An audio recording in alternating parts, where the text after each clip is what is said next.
Hello everyone, welcome to study tube. क्या हाल चाल, कैसे आप सभी। आशा करता हूं आप सभी अच्छे होंगे और स्वागत करता हूं मैं आप सभी का एक बार फिर से आपके इस यूट्यूब चैनल पे। दोस्तों, आज के इस वीडियो में हम लोग करने जा रहे हैं साइंस के उन सारे प्रश्नों को जो आपके इस एग्जाम में पूछे गए हैं। वैसे तो बहुत सारे प्रश्न जो है आपके इस एग्जाम में अब तक पूछे जा चुके हैं साइंस के, लेकिन हमारे सामने कुछ सवाल जो निकल करके आए हैं उन सारे प्रश्नों का हम लोग आज की इस वीडियो में डिस्कशन करने वाले हैं। जो लेवल है साइंस का आपके इस एग्जाम में वो इजी टू मॉडरेट है, तो आपको टेंशन लेने की जरूरत नहीं है। अगर आप इस चैनल से जुड़े हुए हैं तो निश्चिंत रहिए। अगर आपने सही से साइंस की तैयारी इस चैनल से की है, अगर आपने लास्ट टाइम जो रिवीजन वीडियो सीरीज मैंने चलाया था उसको भी आपने अगर अच्छे से कवर किया होगा, तो ये पूरा जो है साइंस का पेपर आपके इस एग्जाम में बहुत ही अच्छा जाने वाला है। तो आप जो है मुस्कुराते रहिए और खुश रहिए। पहला सवाल है, कोशिका भित्ति और कोशिका झिल्ली की उपस्थिति के संबंध में पौधों तथा पशुओं यानी कि जंतुओं की कोशिकाओं के बारे में कौन सा कथन सही है। हमें कोशिका भित्ति और कोशिका झिल्ली दोनों के बारे में जो है बताना है और प्लांट और एनिमल दोनों के बारे में बताना है। बहुत ही आसान सवाल है। हम जानते हैं कि कोशिका भित्ति पादपों की कोशिका में पाई जाती है, जंतुओं की कोशिका में नहीं पाई जाती। अधिकांश जो जीव होते हैं ना उनके कोशिका में कोशिका भित्ति होती है, लेकिन जो जंतु कोशिका है उसमें कोशिका भित्ति नहीं होती है। रही बात कोशिका झिल्ली की, बिना कोशिका झिल्ली की तो कोई कोशिका हो ही नहीं सकती है। बिना कोशिका झिल्ली की तो कोशिका भित्ति हो ही नहीं सकती है। बिना कोशिका झिल्ली की तो कोई कोशिका हो ही नहीं सकती है। कोशिका झिल्ली, कोशिका द्रव, ये सब तो होने ही होने हैं। ठीक, ये सब तो फंडामेंटल प्रॉपर्टी है एक कोशिका के अंदर, सेल के अंदर। बिना कोशिका झिल्ली की कोई कोशिका नहीं हो सकती है, कोशिका एग्जिस्ट ही नहीं करेगी। रही बात कोशिका भित्ति की, तो अधिकांश कोशिका में कोशिका भित्ति होती है, जंतु कोशिका में कोशिका भित्ति नहीं होती है। तो पौधों की कोशिकाओं में केवल कोशिका भित्ति पाई जाती है, तो ऐसा नहीं है। पौधों के केस में कोशिका भित्ति होती है, लेकिन कोशिका झिल्ली तो हर कोशिका में होनी है। यहां कहा गया कि केवल कोशिका भित्ति पाई जाती है, तो ऐसा नहीं होगा। कोशिका भित्ति है राइट, लेकिन कोशिका झिल्ली तो होनी ही है। पशु कोशिकाओं में यानी कि जंतु कोशिकाओं में कोशिका भित्ति और कोशिका झिल्ली दोनों पाई जाती है, गलत हो जाएगा। जंतु कोशिका की बात करते हैं तो इसमें कोशिका भित्ति नहीं पाई जाती है, कोशिका झिल्ली तो होनी ही है। पौधों की कोशिकाओं में कोशिका भित्ति व कोशिका झिल्ली दोनों होती है, जबकि पशु कोशिकाओं में केवल कोशिका झिल्ली पाई जाती है। ये स्टेटमेंट बिल्कुल सही है, यही हमारा उत्तर हो जाएगा। पौधों और पशुओं दोनों की कोशिकाओं में केवल कोशिका भित्ति पाई जाती है, गलत हो जाएगा। पहली बात तो पौधों में कोशिका भित्ति पाई जाती है, जंतु कोशिका में नहीं पाई जाती है। रही बात कोशिका झिल्ली की, तो हर कोशिका में पाई जाएगी। किसी भी जीव की कोशिका हो, कोशिका झिल्ली होनी ही होनी है। सी हमारा राइट आंसर। ओम के नियम की वैधता किस स्थिति में बनी रहती है। ओम का नियम यह कहता है कि चालक के सिरों के बीच जो विभवांतर होता है, मान लीजिए कि V है, और उससे जो धारा प्रवाहित होती है, इन दोनों का जो रेशियो होता है ये कांस्टेंट होता है, नियत होता है, नहीं बदलता है, और इसी को हम लोग प्रतिरोध बोलते हैं। ये ओम का नियम है, ये ओम का नियम है। ओम्स लॉ हम लोग इसी को बोलते हैं, ये ओम का नियम है। चालक के सिरों के बीच विभवांतर और उससे प्रवाहित होने वाली जो धारा है, इसका जो रेशियो होता है वो नहीं चेंज होता है, वो नहीं चेंज होता है। आप विभवांतर बढ़ाओगे, धारा बढ़ जाएगी। जिस रेट से विभवांतर बढ़ाओगे उसी रेट से धारा बढ़ जाएगी, है ना। अगर मान लो आपने पोटेंशियल डिफरेंस डबल कर दिया तो धारा उससे डबल जो है बहने वाली है। अगर आपने हाफ कर दिया तो धारा जो है वो हाफ हो जाने वाली है। यानी कि ये रेशियो मेंटेन रहने वाला है, ये कांस्टेंट रहने वाला है, इसमें कोई चेंज नहीं आएगा। आप ऊपर चेंज करो, नीचे चेंज हो जाएगा उस हिसाब से, लेकिन ये रेशियो चेंज नहीं होगा, और इसी को हम लोग रेजिस्टेंस बोलते हैं। लेकिन ऐसा तब होगा जब आप तार की लंबाई, मोटाई, तापमान, इन सारे के साथ कोई छेड़खानी ना करो, है ना। इनके साथ आपको कोई छेड़खानी नहीं करना है। आपने क्या कर दिया कि तार की लंबाई को निश्चित कर दिया, मोटाई को निश्चित कर दिया, तापमान भी आपने फिक्स कर दिया। वैसे केस में आप जिस रेट से इसको बढ़ाओगे उसी रेट से धारा बढ़ेगी, जिस रेट से इसको कम करोगे उसी रेट से धारा ये कम हो जाएगी। ये रेशियो में कोई चेंज नहीं आएगा, इसी को हम लोग प्रतिरोध बोलते हैं। तो ओम के नियम, ओम का जो नियम है ये कब वैलिड होगा, जब टेम्परेचर जो है वो फिक्स रहे, जब चालक का तापमान स्थिर रहता है। बिल्कुल सही है। टेम्परेचर चेंज करोगे वैसे केस में ये रेशियो चेंज हो भी सकता है, नहीं भी हो सकता है, ठीक है। यानी कि ये रेशियो चेंज हो सकता है, ये जो अनुपात है ये स्थिर नहीं रहेगा अगर आप टेम्परेचर चेंज कर दोगे तो। जब चालक का तापमान बदलता रहता है तो नहीं होगा।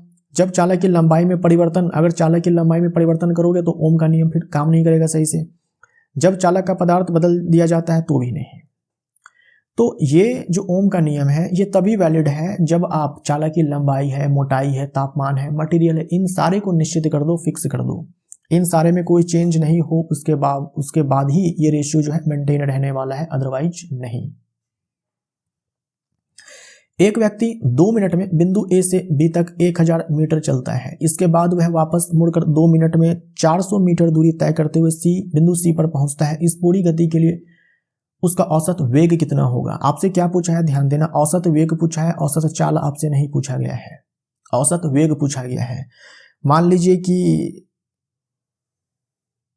ये बिंदु ए है और ये बिंदु बी है। तो पहले एक व्यक्ति ए से बी जाता है। कितना डिस्टेंस है ये? 1000 मीटर है। टाइम कितना लेता है? 2 मिनट, यानी कि 120 सेकेंड। आपको आंसर मीटर पर सेकंड में चाहिए, एसआई मात्रक में चाहिए, हर एक मान आप एसआई मात्रक में डालेंगे, 120 सेकंड का समय लगता है। फिर ये मुड़ करके जो है इसी रास्ते ये सी पर आता है, ये सी पर आता है। इस समय ये डिस्टेंस कितना चला? 400 मीटर। इस समय ये डिस्टेंस जो है 400 मीटर चला और इसमें भी समय कितना लिया? 2 मिनट, यानी कि 120 सेकेंड। अब देखो हमें एवरेज वेलोसिटी चाहिए, एवरेज स्पीड नहीं चाहिए, है ना, औसत वेग चाहिए। हमें क्या चाहिए? एवरेज वेलोसिटी चाहिए। फॉर्मूला क्या होता है? डिस्प्लेसमेंट यानी कि विस्थापन, डिस्प्लेसमेंट यानी कि विस्थापन और बट्टे में टाइम। डिस्प्लेसमेंट कैसे निकालते हैं? अगर हमें डिस्टेंस निकालना होता तो हम बोलते हैं कि ऐसे 1000 मीटर गया और फिर ऐसे आया 400 मीटर तो 1400 मीटर। लेकिन हमें डिस्प्लेसमेंट चाहिए। डिस्प्लेसमेंट निकालने का क्या तरीका होता है? सबसे पहले आप मार्क करो कि प्रारंभिक बिंदु क्या है? ए है, ठीक। अंतिम बिंदु क्या है? सी है। इनके बीच की न्यूनतम दूरी, इनके बीच की न्यूनतम दूरी। तो अब देखो ये टोटल 1000 मीटर, ये 400 मीटर, तो ये कितना बचा? 600 मीटर, 600 मीटर। तो डिस्प्लेसमेंट आ गया हमारा 600 मीटर बट्टे में टाइम। टोटल टाइम कितना लगा? 120 सेकेंड, और ये 120 सेकेंड 240 सेकेंड, है ना, 240 सेकेंड। 0 से 0 ये खत्म हो जाएगा, ये आ जाएगा 10 बट्टे में 4, है ना, 6 से काटेंगे ऊपर नीचे, ये आ जाएगा 2.5 मीटर पर सेकेंड। बी हमारा राइट आंसर हो जाएगा, बी हमारा राइट आंसर हो जाएगा। अगर मान लीजिए यहीं पर आपसे ये पूछ दिया जाता कि एवरेज स्पीड क्या है, एवरेज स्पीड क्या है, तो आप क्या करते हैं? Distance upon time, distance upon time, right. Distance, total distance कितना हुआ? 1000 प्लस ये 400, 1400। टोटल टाइम कितना? 120 सेकेंड, सॉरी 240 सेकेंड। 120 यहाँ, 120 यहाँ, 240, ठीक। ऐसे आप इसको सॉल्व करते हैं। 140 बट्टे में 24, जो भी आंसर आएगा वो हमारा मीटर पर सेकंड आ जाएगा। हमेशा ये ध्यान में रखिएगा कि जो एवरेज स्पीड होती है ना, वो ज़्यादा होती है या फिर बराबर होती है एवरेज वेलोसिटी के। जो औसत चाल है या तो औसत वेग से बड़ी होती है या फिर उसके बराबर होती है। बराबर कब होगी? जब स्ट्रेट लाइन में मोशन हो। और ये एवरेज स्पीड बड़ी कब हो जाएगी? जब डायरेक्शन चेंज होते हुए मोशन हो। बी हमारा राइट आंसर हो जाएगा। मलेरिया का कारक जीव प्लाज्मोडियम अपने जीवन चक्र में किस प्रकार की अलैंगिक जनन विधि अपनाता है? प्लाज्मोडियम के कारण मलेरिया होता है। ये मलेरिया पैरासाइट है ना। इस प्लाज्मोडियम के कारण मलेरिया होता है और इसमें अलैंगिक प्रजनन होता है। अलैंगिक प्रजनन के कई सारे प्रकार होते हैं। कौन सा प्रकार है जो प्लाज्मोडियम अपनाता है? वो है बहुखंडन। बी हमारा राइट आंसर हो जाएगा। एक कोशिका बहुत सारी कोशिकाओं में विभाजित हो जाती है, राइट। बी हमारा राइट आंसर हो जाएगा। द्विखंडन किसमें होता है? द्विखंडन का जो सबसे कॉमन एग्जाम्पल है वो है अमीबा। मूकुलन किस में होता है? मूकुलन हो जाएगा ईस्ट में।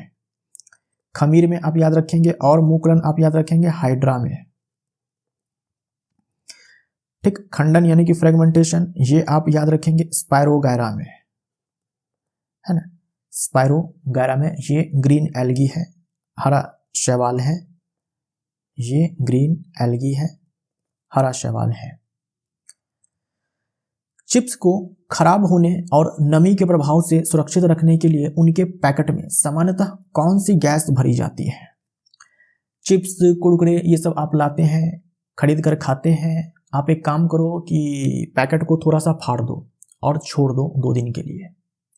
2 दिन बाद आप जब खाएंगे तो उसका टेस्ट जो है वो खराब हो चुका होगा, और वहां से गंध भी जो है वो अच्छी नहीं आती है। तो टेस्ट भी चेंज हो जाता है और गंध भी जो है वो खराब हो जाती है। टेस्ट और स्मेल ये दोनों के दोनों बदल जाते हैं। ऐसा क्यों होता है?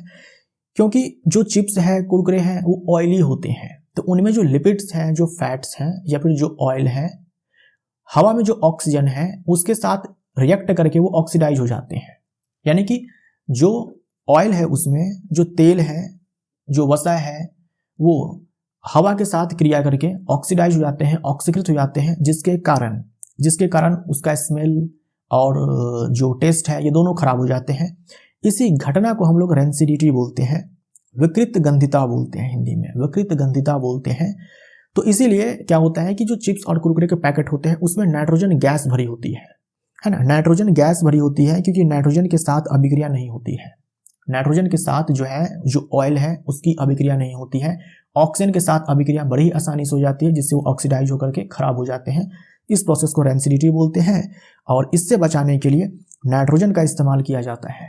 तो नाइट्रोजन जो है यहाँ पर एंटीऑक्सीडेंट के जैसा काम करता है, एंटीऑक्सीडेंट के जैसा काम करता है ना, एंटीऑक्सीडेंट के जैसा काम करता है, प्रतिऑक्सीकारक के रूप में ये नाइट्रोजन काम करता है। यानी कि ऑक्सीडेशन को रोकने का काम, प्रिवेंट करने का काम ये नाइट्रोजन करता है। यदि किसी परिपथ में किया गया कार्य 100 जूल हो तो यदि किसी परिपथ में किया गया कार्य 100 जूल हो तथा आवेश 5 कूलम हो, तो देखो आपको जो है कार्य दिया गया है और आपको यहाँ पर आवेश दिया गया है और आपसे विभवांतर पूछा गया है। इन तीनों में क्या रिलेशन होता है? तो रिलेशन है W बराबर Q इंटू में V। Q का मान 100 जूल दिया हुआ है, Q का मान 5 कूलम दिया हुआ है। SI मात्रक में सबके सब डाल रहे हैं हम लोग। यहां से V का मान आ जाएगा 20 वोल्ट। राइट, सी हमारा राइट आंसर हो जाएगा। दर्पण द्वारा बने प्रतिबिंब के आवर्धन को व्यक्त करने का सही सूत्र कौन सा है? तो मिरर के लिए और लेंस के लिए, दोनों के लिए जो दर्पण सूत्र होता है ये होता है प्रतिबिंब की ऊंचाई बट्टे में वस्तु की ऊंचाई। अगर हम प्रतिबिंब दूरी और वस्तु दूरी के टर्म में लिखते हैं तो ये हो जाता है माइनस प्रतिबिंब दूरी बट्टे में वस्तु दूरी। लेंस के लिए अगर हम बात करते हैं तो यहां भी जो आवर्धन है वह है प्रतिबिंब की ऊंचाई बट्टे में वस्तु की ऊंचाई। और V और U के टर्म में अगर हमें लिखना हो तो यहां से हम लोग माइनस चिन्ह हटा देते हैं। हमसे दर्पण के केस में पूछा गया है तो माइनस V बट्टे में U, जहां V जो है ये प्रतिबिंब दूरी है और U वस्तु दूरी है। निम्न में से कौन सा अंग केंद्रीय तंत्रिका तंत्र का हिस्सा माना जाता है? हमारे सेंट्रल नर्वस सिस्टम का पार्ट माना जाता है। तो हमारे बॉडी के सेंटर में है ये हिस्सा। जो नर्वस सिस्टम है इनके 2 पार्ट्स होते हैं, सेंट्रल नर्वस सिस्टम और पेरिफेरल नर्वस सिस्टम। तो हमारे बॉडी के सेंटर में नर्वस सिस्टम का कौन सा पार्ट है? हमारे बॉडी के सेंटर में तो ब्रेन है और पीछे स्पाइनल कॉर्ड है। तो स्पाइनल कॉर्ड हमारा राइट आंसर हो जाएगा, ए हमारा राइट आंसर हो जाएगा। जो नर्वस सिस्टम है ये 2 प्रकार के होते हैं, CNS और PNS, केंद्रीय तंत्रिका तंत्र और परिधीय तंत्रिका तंत्र। केंद्रीय तंत्रिका तंत्र और परिधीय तंत्रिका तंत्र, सेंट्रल नर्वस सिस्टम और peripheral nervous system.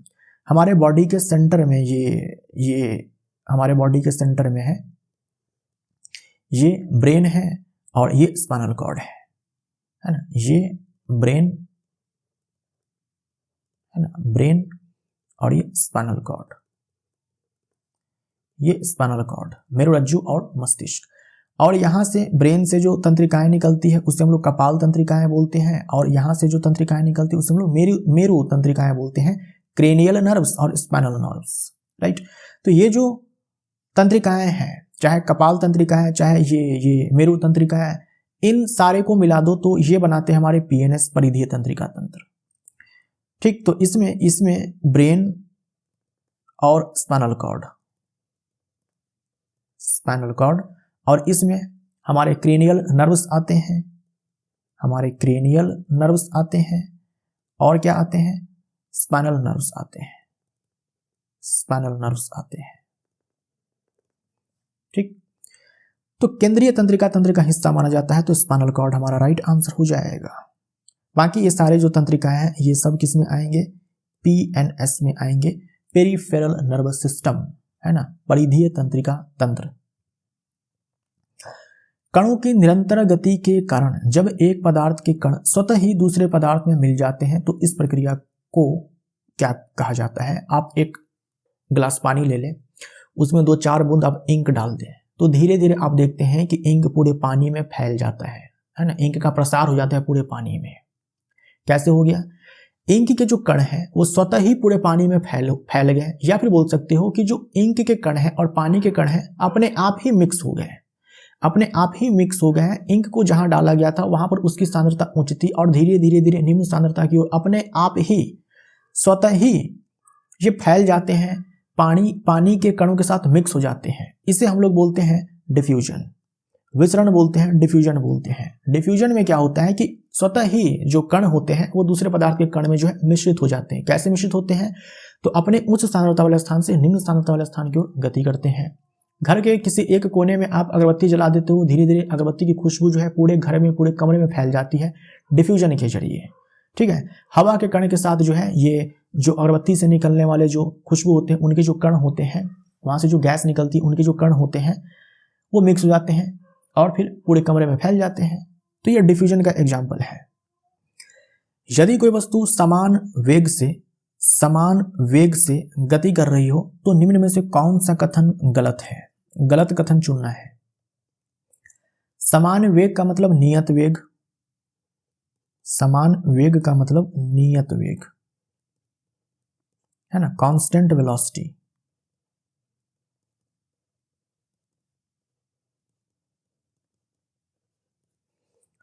Constant velocity. नियत वेग का मतलब क्या होता है कि दिशा भी नियत होनी चाहिए, है ना, दिशा भी नियत होनी चाहिए। नियत दिशा यानी कि समान दिशा और नियत चाल, दोनों नियत, यानी कि जो मोशन की जो डायरेक्शन है, गति की जो दिशा है, उसमें भी कोई चेंज नहीं आना चाहिए, कोई चेंज नहीं आना चाहिए। मान लीजिए कि ये कोई गाड़ी है, ये स्ट्रेट लाइन में ये गाड़ी जो है वो चल रही है। ये मान लो कोई कार है जो सीधी रेखा में चल रही है, और जो इसकी स्पीड है ये भी मैंने फिक्स कर दिया 10 मीटर पर सेकंड। डायरेक्शन भी फिक्स कर दिया। अगर डायरेक्शन में चेंज हो जाए तो स्पीड भले ही कांस्टेंट रहे तो भी वेलोसिटी कांस्टेंट नहीं माना जाएगा, ठीक। ये सब मैं आपको बहुत बार बता चुका हूं, जो वीडियोज में अपलोड करता हूं उसमें इन सारे टॉपिक्स के ऊपर। तो डायरेक्शन भी क्या है, स्ट्रेट लाइन है, यानी कि डायरेक्शन में कोई चेंज यहाँ पर नहीं आने वाली है, और स्पीड भी कांस्टेंट है, तो हम बोलेंगे कि ये कांस्टेंट वेलोसिटी से जो कार है ये आगे की ओर बढ़ रही है। तो बोला है कि वस्तु का त्वरण 0 होता है।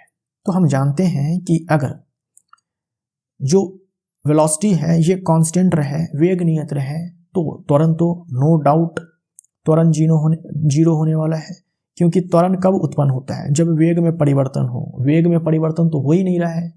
वेग में परिवर्तन जो है या तो चाल में परिवर्तन के कारण हो सकता है, तो चाल तो नियत है, इसमें परिवर्तन नहीं हो रहा है। वेग में परिवर्तन जो है ये दिशा में परिवर्तन के कारण हो सकता है, ये भी नियत है, इसमें भी कोई परिवर्तन नहीं हो रहा है। तो वेग में परिवर्तन जो है किसी भी तरह से नहीं हो रहा है, मतलब त्वरण उत्पन्न नहीं होगा, त्वरण 0। इसके बाद कहा जा रहा है वेग समय ग्राफ समय अक्ष के समानांतर होता है। जैसे हम अगर ग्राफ ड्रॉ करते हैं वेग और टाइम के बीच, तो मुझे एक बात बताओ क्या वेग में परिवर्तन हो रहा है? वेग देखो हम इस y एक्सिस पर दिखाते हैं, वेग इस y एक्सिस पर दिखाते हैं, ये yt बोला ना, मतलब कि ये y है और ये x है। y एक्सिस पर वेग जाएगा और ये जो x एक्सिस है इस पर टाइम आएगा। तो वेग में देखो कोई परिवर्तन नहीं हो रहा है, वेग में परिवर्तन हो ही नहीं रहा है। वेलोसिटी 10 मीटर पर सेकंड है, वेलोसिटी 10 मीटर पर सेकंड है, मैंने मान लिया, ठीक। कोई भी वेलोसिटी का मान हो, कोई भी वेलोसिटी का मान हो, उसमें कोई चेंज नहीं आ रहा है। मतलब इस y एक्सिस पर कहीं एक पर जाकर, कहीं एक बिंदु पर जाकर के एक वेलोसिटी पर अटक गया है वेलोसिटी, ठीक है। मान लो यही है, ये यहाँ से 5 है ना, 5, 10, 15, 20 जो है ऐसे वेलोसिटी का मान जो है ऊपर की ओर बढ़ता हुआ जाएगा, ऊपर की ओर बढ़ता हुआ जाएगा। तो 10 मीटर पर सेकंड पर आकर मान लो कि अटक गया है वेलोसिटी, तो वेलोसिटी यहीं पर स्थिर है, नियत है। अच्छा, क्या समय भी रुक जाएगा? क्या टाइम भी रुक जाएगा? जैसे वेलोसिटी 10 मीटर पर सेकंड पर रुक गया है ना, इससे चेंज नहीं हो रहा है, 10 से ऊपर नीचे कुछ नहीं हो रहा है। टाइम के बारे में क्या ख्याल है? क्या टाइम भी रुक जाएगा? ऐसा तो होता नहीं है, समय तो बढ़ता जाएगा बढ़ता जाएगा बढ़ता जाएगा, लेकिन वेलोसिटी 10 मीटर पर सेकंड ही रहने वाला है। तो क्या होगा कि टाइम बढ़ेगा लेकिन समय जो वेलोसिटी है ये नियत रहेगा। तो ग्राफ कुछ ऐसा बनेगा ना, ग्राफ कुछ ऐसा बनेगा कि टाइम भले ही बढ़ रहा है, टाइम भले ही इधर की ओर बढ़ रहा है, लेकिन जो वेग है इसमें कोई परिवर्तन नहीं हो रहा है। तो कैसा ग्राफ आया? ये वीटी कर्व हो गया हमारा, ये वीटी ग्राफ हो गया हमारा, समय अक्ष के समानांतर। बिल्कुल सही है, बिल्कुल सही है। वेग और समय का गुणनफल त्वरण देता है, वेग और समय का जो प्रोडक्ट होता है वो त्वरण देता है। ऐसा होता है क्या? नहीं। हम जानते हैं कि जो वेग में परिवर्तन की दर है ये त्वरण देता है, ये गलत है। वस्तु समान समय अंतराल में समान दूरी तय करती है, बिल्कुल सही है। दिशा तो निश्चित है। अब स्पीड भी बोला मैंने कि ये कांस्टेंट है, तो 10 मीटर पर सेकंड का क्या मतलब हुआ? 10 मीटर पर सेकंड का क्या मतलब हुआ कि हर एक सेकंड में जो गाड़ी है ये 10 मीटर चल लेती है, यही तो मतलब हुआ।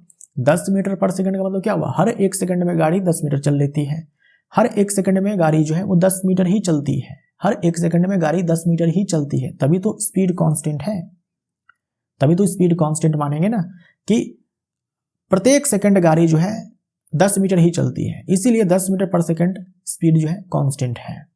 ये स्टेटमेंट भी सही है, गलत चुनना था, तो सी हमारा राइट आंसर हो जाएगा। द्रव्यमान संरक्षण के नियम का प्रतिपादन किस वैज्ञानिक ने किया? तो रासायनिक संयोजन के 2 नियम, वैसे तो कई सारे नियम होते हैं लेकिन आपको 2 पढ़ने हैं। एक तो होता है द्रव्यमान संरक्षण का नियम, जिसे दिया था लेवोजियर ने। इनके अनुसार, इस नियम के अनुसार, द्रव्यमान संरक्षण के नियम के अनुसार किसी भी रासायनिक अभिक्रिया में अभिकारकों का कुल द्रव्यमान बराबर होता है उत्पादों के कुल द्रव्यमान का। यह दिया था लेवोजियर ने। रासायनिक संयोजन का दूसरा नियम होता है स्थिर अनुपात का नियम, जो दिया था जोसेफ प्राउस्ट ने। ठीक है, स्थिर अनुपात का नियम।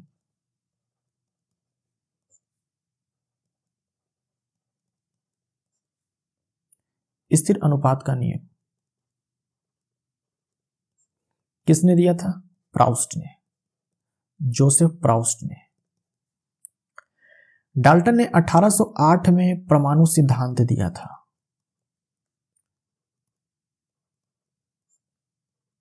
परमाणु सिद्धांत दिया था 1808 में, परमाणु सिद्धांत दिया था। जे थॉमसन ने इलेक्ट्रॉन की खोज की थी।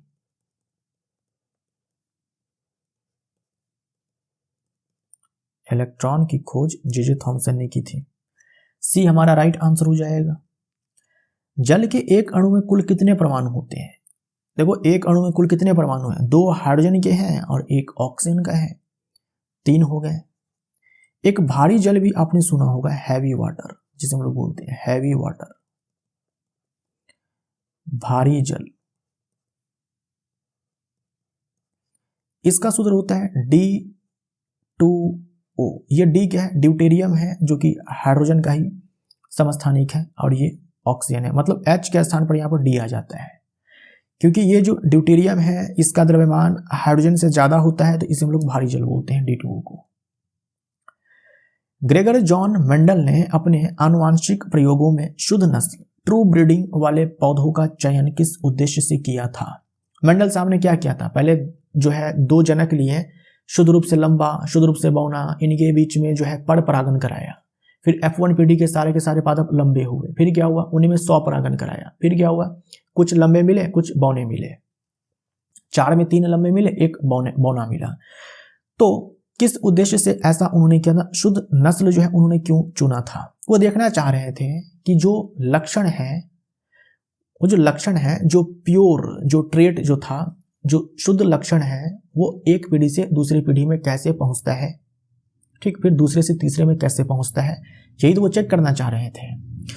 पीढ़ी दर पीढ़ी निश्चित एवं शुद्ध लक्षणों के वंशानुक्रम का अध्ययन करने के लिए, है ना, एक लंबा और एक बौना, 2 पादप लिए, फिर उनसे जो संतानें उत्पन्न हुई, देखना चाह रहे थे कि उनमें भाई क्या होता है, लंबा होता है या बौना होता है, फिर उनके संतान कैसे होते हैं, यही से तो चेक करना चाह रहे थे मेंडल साहब। सी हमारा राइट आंसर हो जाएगा। तो मेंडल साहब ने कौन से प्लांट के ऊपर अपना एक्सपेरिमेंट किया था? तो इन्होंने किया था मटर के प्लांट के ऊपर, है ना, मटर के प्लांट के ऊपर। अमीबा में जनन के समय कोशिका किस प्रकार विभाजित होकर नई कोशिका बनाती है? तो अमीबा में क्या होता है, बाइनरी फ्यूजन होता है। जस्ट मैंने आपको बताया थोड़ी देर पहले, अमीबा में होता है द्विखंडन। अमीबा में द्विखंडन होता है, द्विखंडन होता है। इसमें क्या होता है, जैसे एक अमीबा है, ये एक अमीबा ही 2 अमीबा में विभाजित हो जाएगा, राइट। एक अमीबा जो है 2 अमीबा में विभाजित हो जाएगा। इसे हम लोग बोलते हैं बाइनरी फ्यूजन, द्विखंडन। और मलेरिया परजीवी प्लाज्मोडियम में होता है बहुविखंडन। ए हमारा राइट आंसर। एल्यूमिनियम सल्फेट और बेरियम क्लोराइड की अभिक्रिया के परिणाम स्वरूप बनने वाला बेरियम सल्फेट किस रंग का होता है? एल्यूमिनियम सल्फेट Al2SO4 का होल थ्राइस, इसका अगर हम जलीय विलयन लेते हैं, इसका अगर हम जलीय विलयन लेते हैं और इसके जलीय विलयन में हम लोग जलीय विलयन डालते हैं बेरियम क्लोराइड का, तो क्या होता है, इन दोनों के बीच जब अभिक्रिया होती है तो बेरियम सल्फेट का अवशेप प्राप्त होता है। बेरियम सल्फेट का अवशेप प्राप्त होता है, एल्यूमिनियम क्लोराइड का जलीय विलयन हमें मिलता है। इन दोनों के बीच में जब अभिक्रिया होती है तो एल्यूमिनियम क्लोराइड का जलीय विलयन बनता है, जिसमें बेरियम सल्फेट अघुलनशील ठोस के रूप में प्राप्त होता है। ये हमारा अवशेप होता है, ये हमारा अवशेप होता है जो कि सफेद होता है, उजले रंग का अवशेप प्राप्त होता है, सफेद। ए हमारा राइट आंसर हो जाएगा। ये कौन सी अभिक्रिया है? ये है डबल डिस्प्लेसमेंट रिएक्शन, द्विविस्थापन अभिक्रिया। ये अपने आप में अवक्षेपण अभिक्रिया भी है क्योंकि अवक्षेप प्राप्त हुआ है, लेकिन ये अपने आप में जो है द्विविस्थापन अभिक्रिया भी है, द्विविस्थापन अभिक्रिया भी है, डबल डिस्प्लेसमेंट रिएक्शन भी है। जब कैल्शियम कार्बोनेट को गर्म करने पर वह कैल्शियम ऑक्साइड और कार्बन डाइऑक्साइड में टूट जाता है, तो इस प्रकार की अभिक्रिया को क्या कहा जाता है? कई बार मैं आपको बता चुका हूं। कैल्शियम कार्बोनेट है, ये कैल्शियम कार्बोनेट है, इसको आप क्या करते हो कि हीट करते हो, ये टूट जाता है, ये टूट जाता है कैल्शियम ऑक्साइड में और कार्बन डाइऑक्साइड में। तो देखो, एक अभिकारक है जो टूट गया 2 उत्पाद में, इस अभिक्रिया को क्या बोलते हैं? अपघटन अभिक्रिया बोलते हैं, या फिर इसी को आप वियोजन अभिक्रिया बोल सकते हो। ये कैल्शियम कार्बोनेट जो है, इसी को हम लोग चौक बोलते हैं, चूना पत्थर बोलते हैं, संगमरमर बोलते हैं, और ये कली चूना है, क्विक लाइम है। ये जो अपघटन अभिक्रिया है, इसके ठीक विपरीत संयोजन अभिक्रिया होती है। संयोजन अभिक्रिया में हमारे पास 2 या 2 से ज्यादा अभिकारक होते हैं और एक उत्पाद बनता है, ये संयोजन अभिक्रिया है, जो कि ठीक विपरीत है वियोजन अभिक्रिया का। सी हमारा राइट आंसर हो जाएगा। विद्युत धारा द्वारा उत्पन्न ऊष्मा का सही सूत्र क्या है? तो जब हम किसी चालक से धारा प्रवाहित करवाते हैं तो जो चालक है वो गर्म भी तो हो जाता है क्योंकि ऊष्मा का उत्सर्जन होता है, और ये सूत्र होता है कि कितना ऊष्मा का उत्सर्जन होता है। अगर हम चालक है, कोई मान लो कि कोई चालक है, उसका प्रतिरोध R है और उसमें हम धारा I प्रवाहित करवाते हैं T टाइम के लिए, तो कितनी मात्रा में ऊष्मा का उत्सर्जन होगा? तो इसके लिए ये सूत्र होता है H बराबर I²RT। बी हमारा राइट आंसर। यदि किसी व्यक्ति का द्रव्यमान 75 किलोग्राम है, गुरुत्वीय त्वरण 10 मीटर पर सेकंड स्क्वायर है और वह 25 सेकंड में 8 मीटर ऊंचाई तक जाता है, तो उसकी शक्ति का मान क्या होगा। न्यूमेरिकल के मैंने 2 वीडियोज डाले थे और वहां मैंने आपसे कहा था जब भी किसी हाइट पर चढ़ने की बात हो, है ना, जैसे कि रस्सी चढ़ने की बात हो, सीढ़ी चढ़ने की बात हो, वहां आपसे पावर अगर पूछ दिया जाए तो आपको सिंपली ये करना है, इस वाले फॉर्मूले का इस्तेमाल करना है पावर निकालने के लिए। और यह सवाल आपसे पूछा गया था कल के डेट में, कल या परसों के डेट में, ठीक। Power is equal to M. M का मान देखो 75 किलोग्राम है, जी का मान 10 किलोग्राम है, समय 25 सेकेंड है और जो हाइट है वो 8 है, राइट। एम जी उल्टा मैंने डाल दिया। एच जो है हमारे पास वो 8 है और समय जो है 25 सेकेंड है। 25 से ये 3 बार में खत्म हो जाएगा, 8 त्रिक 24 हो जाएगा, 240 वाट पावर निकल करके आएगा। ए हमारा राइट आंसर। उद्योगों में अल्ट्रासाउंड का उपयोग मुख्य रूप से किस कार्य के लिए किया जाता है। जैसे मान लीजिए लोहे का एक ब्लॉक है, ठीक। लोहे का इस्तेमाल हम जानते हैं बड़े बड़े बिल्डिंग्स बनाने में, ब्रिजेज बनाने में, है ना, और भी बहुत ही महत्वपूर्ण चीजें होती है इंडस्ट्रियल लेवल पर अगर हम जाकर देखें तो, जिसमें लोहे का इस्तेमाल जो है अच्छा खासा किया जाता है। तो हम क्या चाहेंगे, बिल्डिंग्स है, ब्रिज है, जो कुछ भी लोहे से बनी हुई चीज है वो मजबूत बने, कमजोर ना बने। अब लोहे के अंदर मान लो कि क्रैक्स है, लोहे का जो ब्लॉक है उसके अंदर में क्रैक्स है, बाहर से बड़ा ही मस्त चिकना दिख रहा है लोहा, लेकिन अंदर में वो है टूटा हुआ, है ना। जैसे बाहर से कोई बहुत ही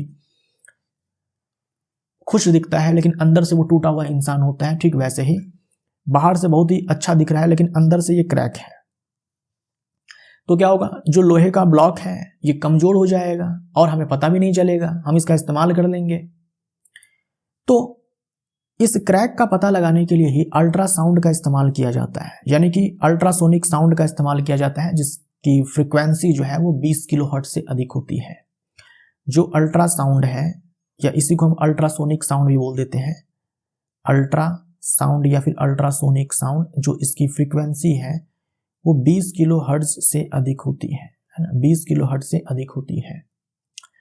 तो ऐसे क्रैक्स का पता लगाने के लिए अल्ट्रासाउंड का इस्तेमाल किया जाता है, धातुओं के भीतर छिपी दरारों का पता लगाने के लिए। ये एक अभिक्रिया दी गई है, ये एक अभिक्रिया दी गई है।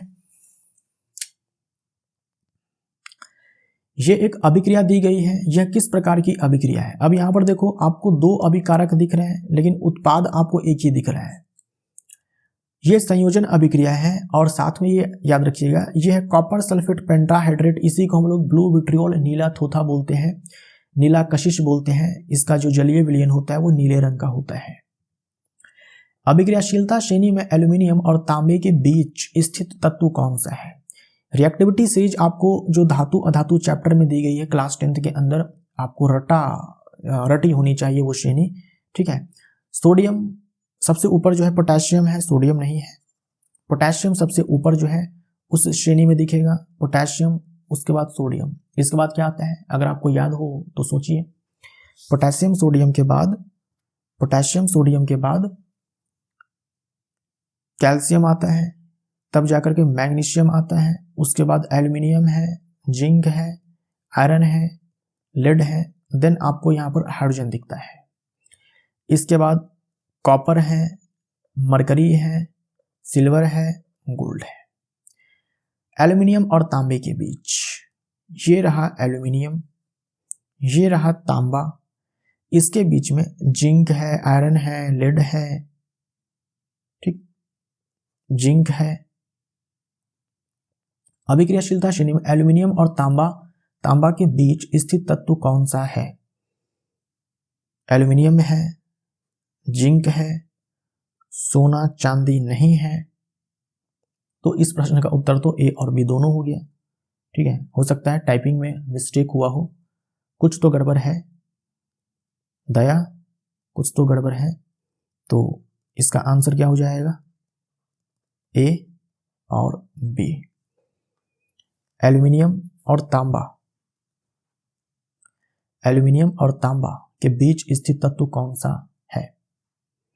तो जिंक भी है, लोहा भी है, चांदी यहां पर है तो ये आंसर नहीं होगा, सोना यहां पर है तो ये आंसर नहीं होगा। ए और बी हमारा राइट आंसर हो जाएगा। वैसे ये रिएक्टिविटी सीरीज आप याद रखिए, फिर कोई भी सवाल पूछे आप बता देंगे।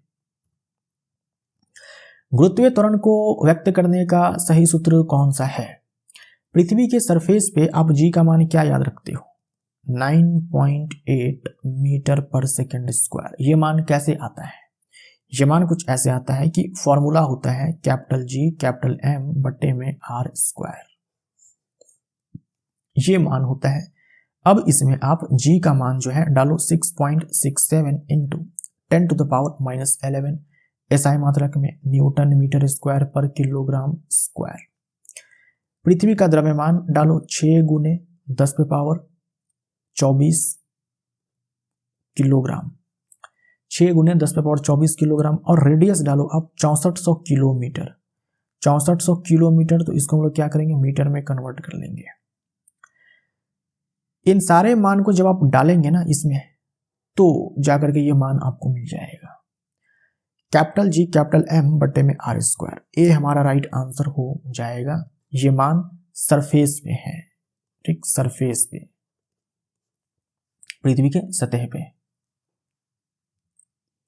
मानव कोशिका में लिपिड एवं प्रोटीन को क्रमबद्ध करने, पहचान चिन्ह देने, है ना, टैगिंग करने में, पैक करने में, उनको सही स्थान तक पहुंचाने का कार्य किस कोशिकांग द्वारा किया जाता है? तो पैकेजिंग हो गया, मॉडिफिकेशन हो गया, टैगिंग हो गया, इन सारे का काम जो है, ये सारे काम जो है गोल्जी उपकरण के द्वारा किया जाता है। जैसे कि एंडोप्लाज्मिक रेटिकुलम में जो प्रोटीन बनता है, अब उसको मॉडिफाई करना है, उसमें थोड़ा लिपिड मिलाना है, उसमें थोड़ा कार्बोहाइड्रेट मिलाना है, उसको पैकेट में बंद करना है, टैग लगाना है, कहाँ भेजना है, ये सारे काम जो है गोल्जी उपकरण के द्वारा किए जाते हैं। गोल्जी उपकरण के द्वारा किए जाते हैं। जैसे ER यानी कि एंडोप्लाज्मिक रेटिकुलम में संश्लेषित पदार्थ गोल्जी उपकरण में पैक किए जाते हैं और उन्हें कोशिका के अंदर ही कहीं भेजना हो वहां, या फिर कोशिका के बाहर कहीं भेजना हो वहां भेज दिया जाता है। कोशिका के बाहर तथा अंदर जो है विभिन्न क्षेत्रों में भेज दिया जाता है। कोशिका के अंदर किसी पार्ट में, कोशिका के बाहर भी भेज दिया जाता है। इस कार्य में शामिल है जैसे कि पुटिका में पदार्थ का संचयन। पुटिका मतलब एक पैकेट है, एक ऐसे वेसाइकल है, और इसमें प्रोटीन है, मॉडिफाइड प्रोटीन, मॉडिफाइड लिपिड, ये सारे हैं, है ना। अब इस पुटिका के रूप में ही कोशिका के अंदर विभिन्न क्षेत्रों में भेज दिया जाएगा, अगर जरूरत कोशिका के बाहर है तो वहां भेज दिया जाएगा। तो पदार्थों का संचयन, स्टोरेज है, मॉडिफिकेशन है, उसको बंद करना है। कुछ परिस्थितियों में गोल्जी उपकरण में सामान्य शक्कर से जटिल शक्कर बनती है मॉडिफाई करके, है ना। सिंपल शुगर है, सामान्य शक्कर सिंपल शुगर है, उससे कॉम्प्लेक्स शुगर जो है बनाई जाती है इस गोल्जी उपकरण के द्वारा। और जो आप लाइसोसोम जानते हैं, लाइसोसोम जिसे हम आत्महत्या की थैली बोलते हैं, इसमें जो एंजाइम्स होते हैं ये बनाने का काम तो रफ एंडोप्लाज्मिक रेटिकुलम के द्वारा किया जाता है, लेकिन इसको ऐसे बंद करने का काम जो है ये गोल्जी उपकरण के द्वारा किया जाता है। तो गोल्जी उपकरण के द्वारा लाइसोसोम को भी बनाया जाता है। एंजाइम जो है एंडोप्लाज्मिक रेटिकुलम का होता है, RER का होता है, रफ वाले का, और फिर इसको पैकेट में बंद करने का काम ये गोल्जी उपकरण के द्वारा किया जाता है। जब प्रकाश किरण विरल माध्यम से सघन माध्यम में प्रवेश करती है तो क्या होता है? अगर प्रकाश किरण विरल माध्यम से सघन माध्यम में जाती है तो क्या होता है? अभिलंब की ओर प्रकाश किरण झुक जाती है। जैसे ये अगर विरल माध्यम है और ये अगर सघन माध्यम है, एग्जाम्पल के तौर पर मान लो कि इधर एयर है और इधर वाटर है। हवा में प्रकाश की किरण जो है ऐसे आपतित होती है इस इंटरफेस पे, ये हमारा आपतन बिंदु हो जाएगा जहां पर प्रकाश किरण आपतित होती है। ऐसे अभिलंब खींचेंगे। अगर मान लीजिए कि बिल्कुल भी विचलन नहीं होता, माध्यम में कोई परिवर्तन नहीं होता, तो प्रकाश किरण जो है वो ऐसे सीधे निकल जाती, लेकिन ऐसा होगा नहीं। ऐसे सीधे ना निकल करके ये अभिलंब की ओर ऐसे झुक जाएगी। ये जो एंगल होता है हमारा कहलाता है आपतन कोण, ये जो एंगल होता है ये कहलाता है अपवर्तन कोण, राइट। तो किरण जो है अभिलंब की ओर मुड़ती है, बी हमारा राइट आंसर हो जाएगा। अगर सघन से विरल में जाए तो अभिलंब से दूर भागेगी। यदि 3 विलयनों ए, बी और सी के पीएच मान क्रमशः 3, 7 तथा 14 हो तो इनके स्वभाव के बारे में निम्नलिखित में से कौन सा कथन सही होगा।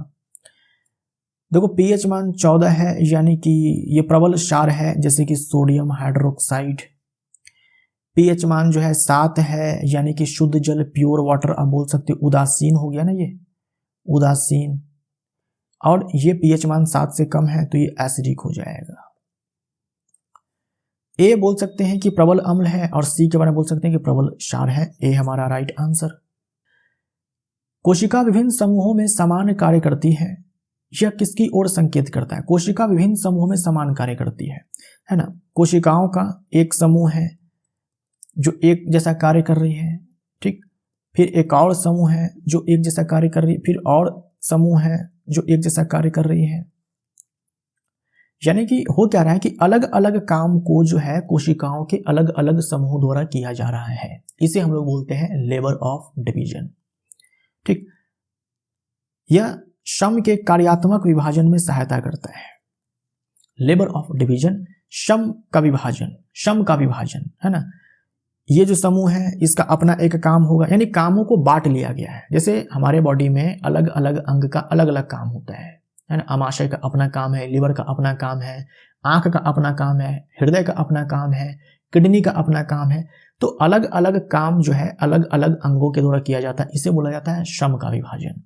यही चीज यहाँ पर है। कोशिकाओं का ये समूह एक अलग काम को करेगा, ये समूह एक अलग काम को करेगा, ये समूह जो है कोई अलग काम करेगा। तो कामों का बंटवारा है, श्रम का विभाजन है। ए हमारा राइट आंसर हो जाएगा।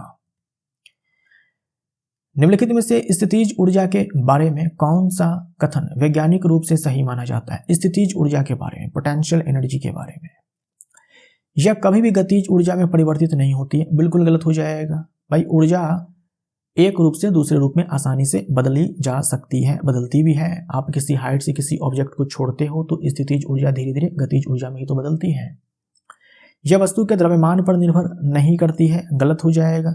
यह कभी भी गतिज ऊर्जा में परिवर्तित नहीं होती, ये भी गलत हो जाएगा। ये पोटेंशियल एनर्जी का जो फॉर्मूला होता है वो mgh होता है, तो द्रव्यमान तो है। इसका मान पृथ्वी की सतह पर 0 माना जा सकता है, बिल्कुल सही है। हम पृथ्वी के सतह पे सरफेस पे हम पोटेंशियल एनर्जी का मान जो है ये 0 लेकर चलते हैं। तभी तो जैसे हम हाइट पर जाते हैं तो बोलते हैं कि स्थितिज ऊर्जा बढ़ रही है, हम 0 मानकर चलते हैं। अगर हम पृथ्वी के सतह से h हाइट ऊपर जाते हैं तब h हाइट ऊपर जाने के बाद हम लोग बोलते हैं कि mgh सूत्र है। पृथ्वी की सतह पर हम लोग 0 मानकर चलते हैं। रेफरेंस पॉइंट हमारा अर्थ का सरफेस है जहां हम लोग पोटेंशियल एनर्जी को 0 मानकर चलते हैं, सही है। यह केवल गतिशील वस्तुओं में पाई जाती है, तो गति से कोई मतलब नहीं है इसका, ठीक है। गति से मतलब गतिज ऊर्जा की होती है, ना कि स्थितिज ऊर्जा की। सी हमारा राइट आंसर हो जाएगा। समान वेग यूनिफॉर्म वेलोसिटी। यूनिफॉर्म वेलोसिटी का मतलब क्या होता है मैंने थोड़ी देर पहले आपको समझाया। और समय के ग्राफ में रेखा किसके समानांतर होती है, तो जस्ट मैंने आपको थोड़ी देर पहले बताया था, ये v है, ये t है, ये ग्राफ मिलता है तो समय अक्ष के समानांतर। ए हमारा राइट आंसर हो जाएगा। रासायनिक तत्व लेड को आवर्त सारणी में किस प्रतीक द्वारा दर्शाया जाता है। सवाल आपसे पूछा गया था कि लेड का सिंबल क्या होता है ना। लेड का सिंबल क्या होता है, लेड का सिंबल जो है PB होता है। बी हमारा राइट आंसर हो जाएगा, है ना। ये PB है, ये PD है। एंजाइम किस ऑर्गेनल में पाए जाते हैं। एंजाइम तो लाइसोसोम के बारे में मैंने आपको बताया। आपको लाइसोसोम को हम लोग आत्महत्या की थैली बोलते हैं। इसमें जो एंजाइम है बहुत ही पावरफुल एंजाइम्स होते हैं। पावरफुल एंजाइम्स इसमें बहुत सारे होते हैं, जिससे बनाने का काम जो है रफ एंडोप्लाज्मिक रेटिकुलम के द्वारा किया जाता है और पैकेजिंग का काम जो है गोल्जी बॉडी के द्वारा किया जाता है, पैकेजिंग का काम। ए हमारा राइट आंसर हो जाएगा। राइबोसोम को हम लोग प्रोटीन फैक्ट्री बोलते हैं। क्या बोलते हैं, प्रोटीन फैक्ट्री बोलते हैं। एंडोप्लाज्मिक रेटिकुलम दो प्रकार के होते हैं, रफ एंडोप्लाज्मिक रेटिकुलम जो यहाँ पर मैंने लिखा है और एक smooth endoplasmic reticulum. Rough endoplasmic reticulum जो है ये प्रोटीन बनाने का जो है साइट है और स्मूथ जो है ये लिपिड बनाती है। माइटोकॉन्ड्रिया के पास खुद का डीएनए होता है और खुद का राइबोसोम होता है। इसे powerhouse of the cell बोलते हैं, कोशिका का शक्ति गृह बोलते हैं और वायवीय श्वसन की प्रक्रिया इसी माइटोकॉन्ड्रिया में होता है। तो दोस्तों इसी के साथ ये वीडियो यहाँ पर समाप्त होता है। जो भी सवाल आपने देखे हैं वो सारे के सारे आपके इस एग्जाम में पूछे गए हैं। यही लेवल है आपके एग्जाम का, आपने देख लिया। बहुत ही आसान से प्रश्न पूछे गए हैं। कुछ सवाल जो है अच्छे होते हैं। अगर आप इस चैनल से जुड़े हुए हैं तो आप टेंशन मत लीजिए, आपका पेपर बहुत ही अच्छा जाएगा।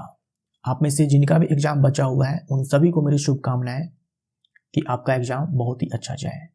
मिलते हैं अगले वीडियो में। Thank you so much.